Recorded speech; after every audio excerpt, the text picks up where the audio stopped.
Automation hitting a speed bump in the U.S., the contentious issue of port automation remains a sore spot for the International Longshoremen Union. The ILA is still negotiating the issue amid its tentative agreement to suspend the port workers' strike. As the new strike clock counts down, we're looking at the progress of automation in the U.S. with the University of Richmond professor Sheetal Dekti. Sheetal, it is good to see you. So let's dig into this issue of automation. So we have the two sides.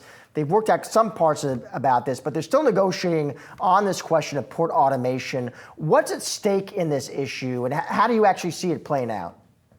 Yeah, a lot of the dialogue around the port strike is on efficiencies and the use of automation in ways that can replace workers.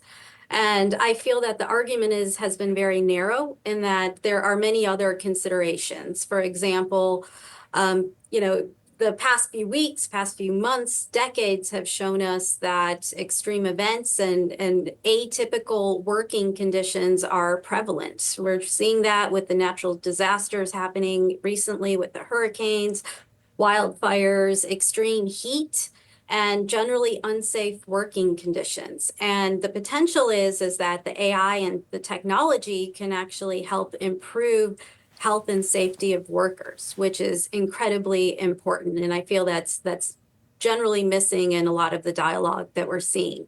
But I guess, the worry about for some of these workers is that the technology is actually going to replace them. Yes, and there are many numbers out there. So I am not an expert on the numbers or the number of jobs that may be lost or how the job titles may change. But the reality is across professions, my profession, your profession, across the board, there's an increased need for AI literacy, and that AI technological literacy is not just how to use tools, but it's also to understand the benefits of those tools, when and where they're appropriate, and also potential downsides and things that we need to be aware of and concerned of. And it's very natural, and it's incredibly valid for anyone to be concerned about any new technology, whether it's AI related or not, especially when those technologies are in the early stages of regulation.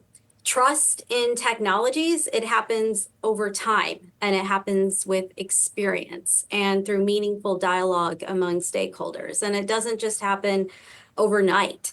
And, you think back to the Windows paperclip, Clippy from many decades ago. It was an annoying tool, but it evolved over time into something like Alexa and Siri that we use today. And so, this isn't just about workers and jobs, though those are very important and, incredibly critical concerns within the conversation. But this is also a question of just technology and trust in that technology.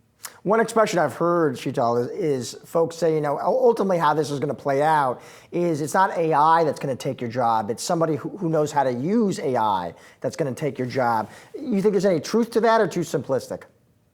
It is very true. AI is here. It's not going away. And the AI, the norms of it and the best practices of it today are going to be very different from, a year from now and decades from now. And it's our job within these rapidly changing technologies to be ever vigilant and ever aware of what's happening on the technological landscape.